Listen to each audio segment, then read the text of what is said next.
গল্প দেখবো, রূপকথারই গল্প দেখবো, রং বেরঙের গল্প।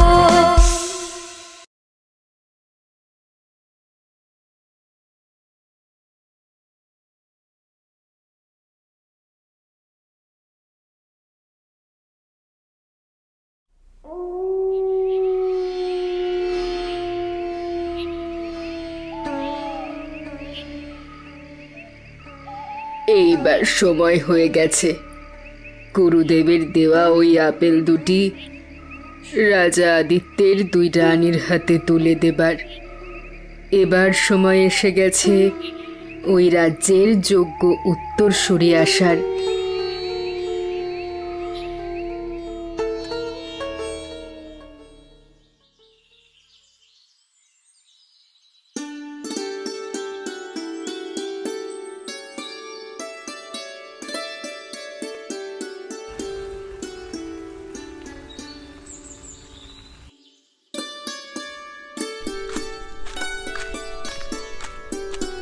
দাসী, সখী কোথায় জানো?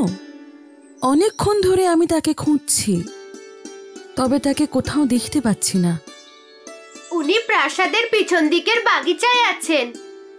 আচ্ছা, তুমি যাও, আমি দেখছি।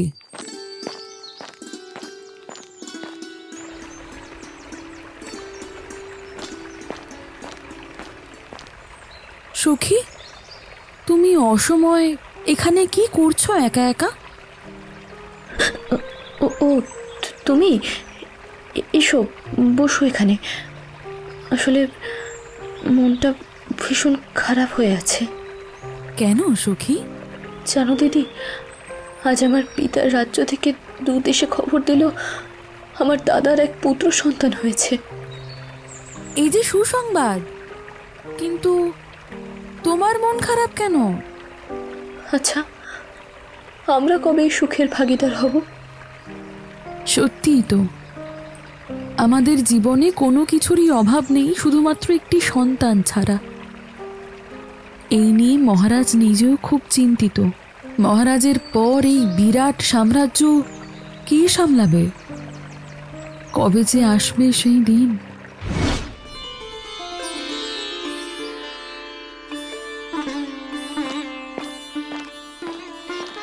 নমস্কার মহারাজ। নমস্কার, কিন্তু আমি তো আপনাকে চিনতে পারলাম না।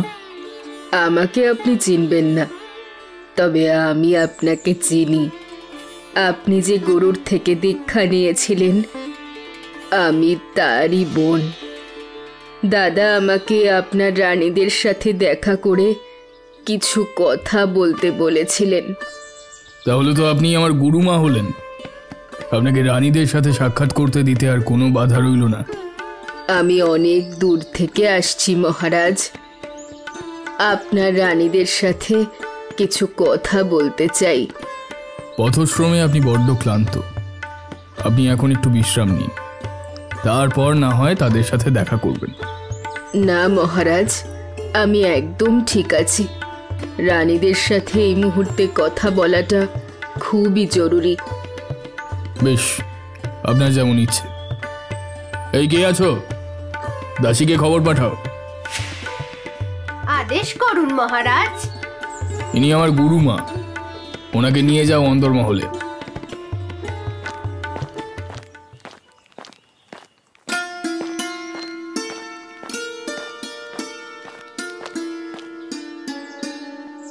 খুব তাড়াতাড়ি তোমাদের সব অভাব পূরণ হবে।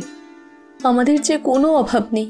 আমি সব জানি গো মেয়ে, তোমাদের তো কোনো কিছুরই অভাব নেই। এই অভাব যে অপূরণীয়। শুধু একটা সন্তান ছাড়া জানি এত সহজে এই বুড়ির কথা বিশ্বাস হবে না। তবে খুব তাড়াতাড়ি এ রাজ্য তার যোগ্য উত্তরাধিকার পাবে।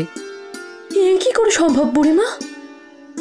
এই আপেলটা নাও, কাল সকালে ঘুম থেকে উঠে স্নান করে শুদ্ধ কাপড়ে ভগবানের উদ্দেশ্যে সন্তানের মনোবাঞ্ছার কথা জানিয়ে তারপর এটা খাবে। আসো মা, এমন চাঁদপানা মুখে হাসি নেই কেন? আপনি তো সবটাই জানেন। এ মুখে আবার হাসি ফুটবে।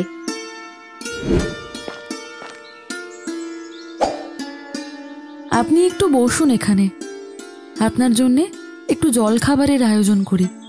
বড্ড ক্লান্ত দেখাচ্ছে। পথশ্রমে আমি বড়ই ক্লান্ত, তবে এবার যে আমায় ফিরতে হবে। আমি নিজে হাতে আপনার জন্য রান্না করব, দয়া করে না খেয়ে যাবেন না। ঠিক আছে মা। চলো সখী, আমরা বরং রান্নাটা করে ফেলি, বেলা অনেক হয়ে গেল।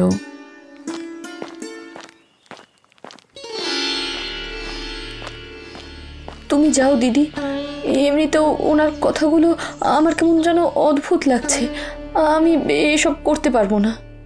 অযথা এসব ভাবছ, তবে তোমাকে জোর করব না। আজ ওনাকে নিজের হাতে রান্না করে খাওয়াতে বড্ড মন চাইছে।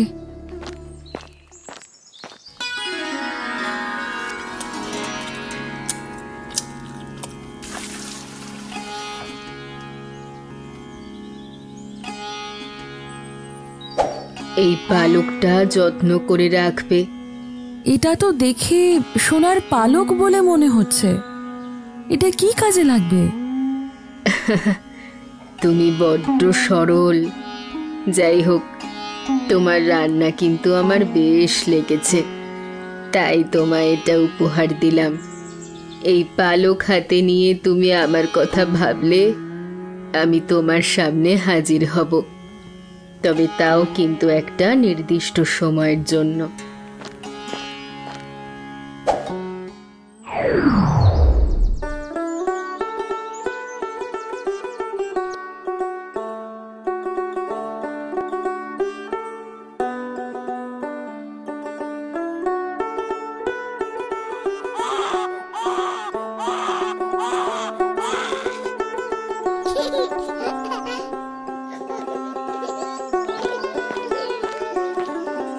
মহারাজ, অবশেষে এই রাজ্য একটা উত্তরাধিকার পেল।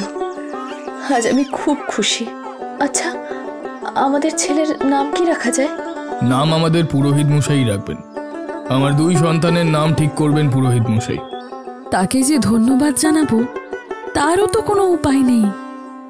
পালক হাতে তাকে স্মরণ করলাম, তবে সে যে এলো না।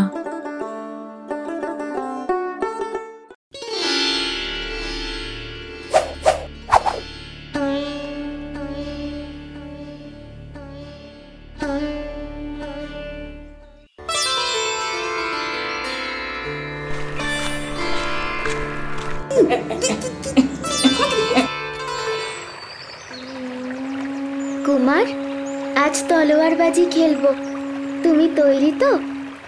তুমি তলোয়ারবাজি খেলবে আমার সাথে? পারবে তো? না খেলেই এমন কথা বলো না কুমার।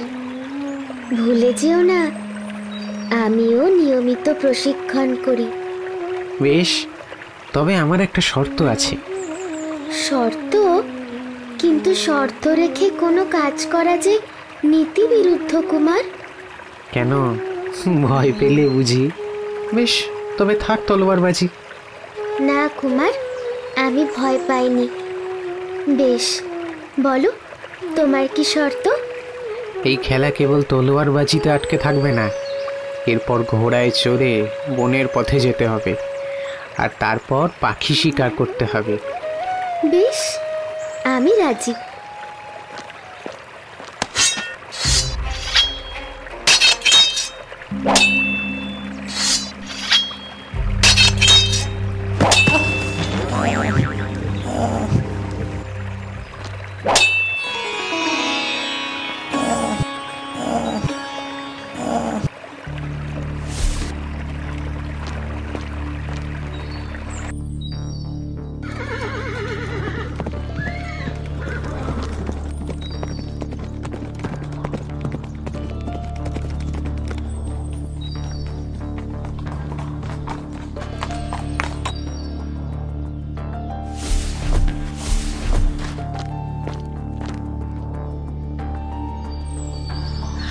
তলোয়ার খেলায় তুমি জিতে গেছো বলে ভেবো না এবারেও জিতে যাবে। বেশ তো, দেখাই যাক না শেষ অবধি কে জয়লাভ করে। ওই যে একটা নীল পাখি গাছের ফাঁকে দেখা যাচ্ছে। আমার প্রথম শিকার ওই পাখিটা। দেখি তুমি কেমন শিকার করো।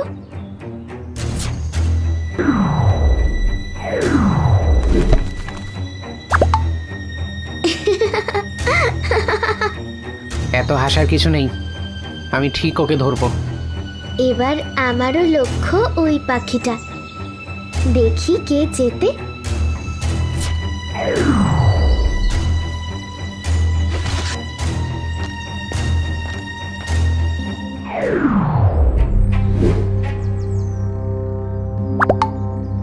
এক অবলা প্রাণীকে এভাবে কষ্ট দাও তুমি?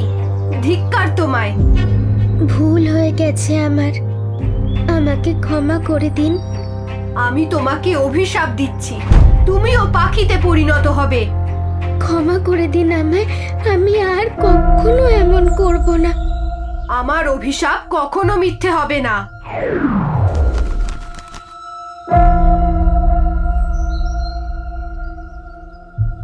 আমার মণি কোথায়? আমি জানি না মণি কোথায়। ও তো তোমার সাথেই ছিল, বলো আমাকে মণি কোথায়?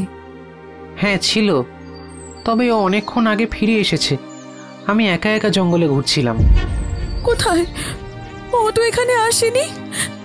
আমার মেয়ে এমন ভাবে না বলে কোথাও যায় না। ও আমাকে তাই বলেছিল যে ও প্রাসাদে ফিরে আসছে।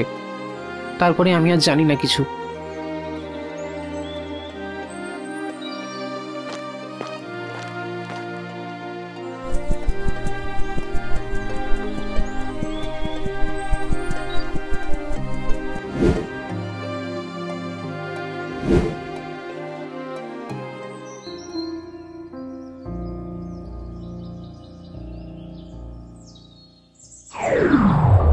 বলো রানী, আমায় ডাকলে কেন?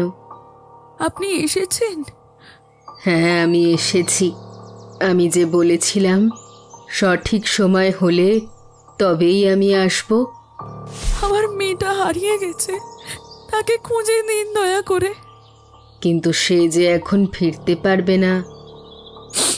কেন পারবে না? কেন পারবে না? আমার মেয়ে কোথায়? সব কিছু যে সময়ের অপেক্ষা, তোমাকে যে অপেক্ষা করতেই হবে। কত অপেক্ষা করব? আমার সেই ছোট্ট মেয়েটা কবে হারিয়ে গেছে।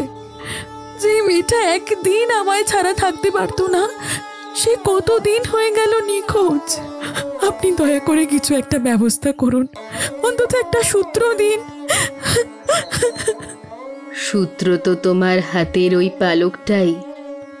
মানে এই পালকটা কি করে আবার মেয়েকে খুঁজে দেবে? যেখানে এত সেনা কিচ্ছু করতে পারলো না, সেখানে এই সামান্য পালক আমার মেয়েকে খুঁজে দেবে? দেখতেও যতই ছোট হোক, তোমার মেয়েকে ও খুঁজে দেবে। তোমার মেয়ে যত তোমার কাছে থাকবে, ওই পালকটা আকারে ধীরে ধীরে বড় হতে শুরু করবে। আর একটা সময়ের পর তোমার মেয়ে যখন তোমার সামনে চলে আসবে, তখন পালকটাও অদৃশ্য হয়ে যাবে।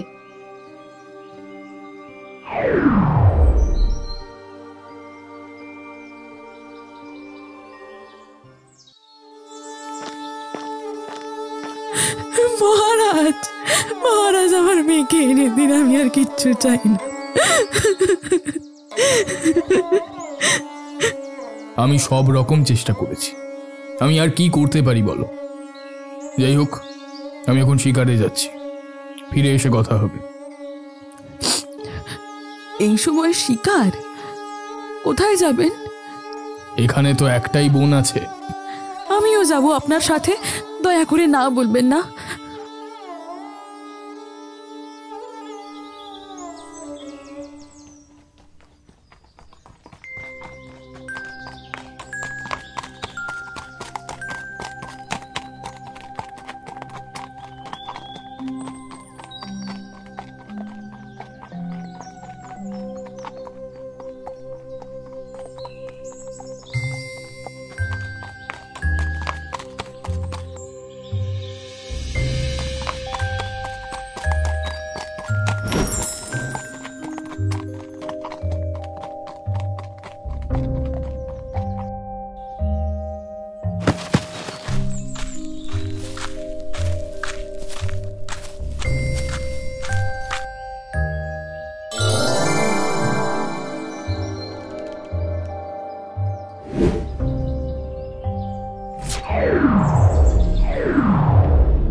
কোথায় তুই?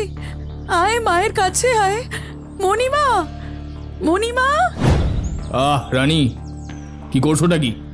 মেয়ের দুঃখে কি তুমি বিচার বুদ্ধি হারিয়ে ফেলেছো? মণি, কোথায় তুই? আমার কাছে ফিরে আয় মা। ওই পাখিটা নিয়ে চলে এসো, আমাদের অন্যদিকে যেতে হবে। না না, আমি যাব না। আমার মন বলছে আমার মেয়ে এখানে আছে। রানী, রানী, জেদ করো না। তুমি যদি ফিরে না আসো তবে তোমাকে এখানে রেখেই আমি চলে যাব।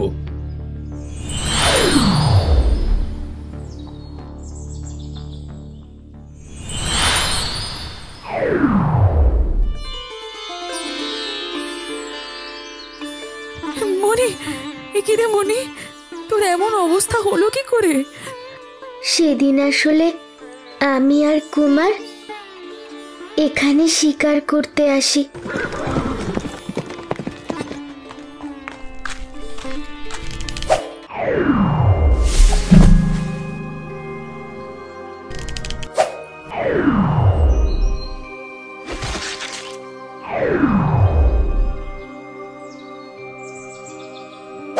সে আমাকে অভিশাপ দেয়।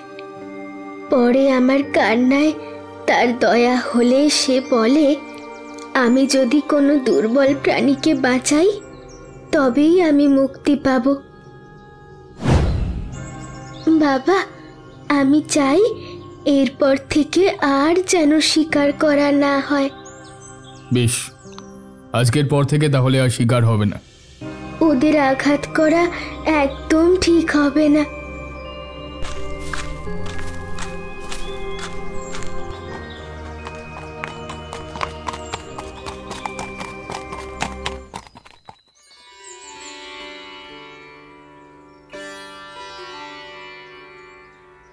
মহারাজ, আপনি আমাকে কেন নিয়ে গেলেন না?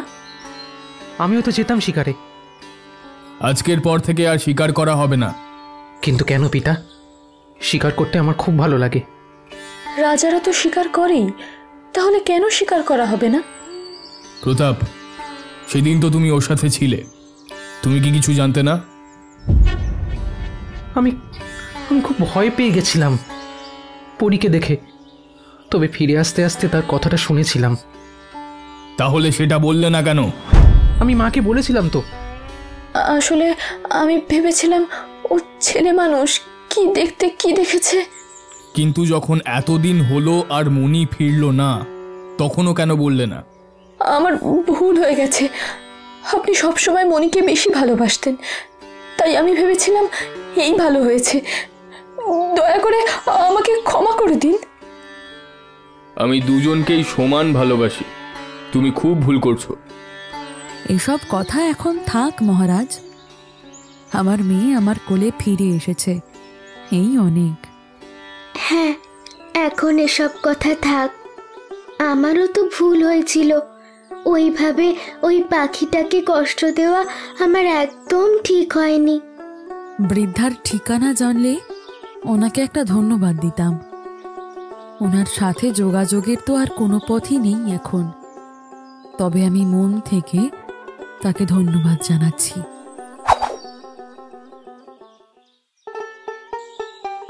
আজকের পর থেকে তাহলে আর শিকার হবে না। আজ আমি সকলকে বলছি, ওই বনে আর কোনো রকম শিকার করা হবে না। এই রাজ্যে শিকার আজ থেকে বারণ।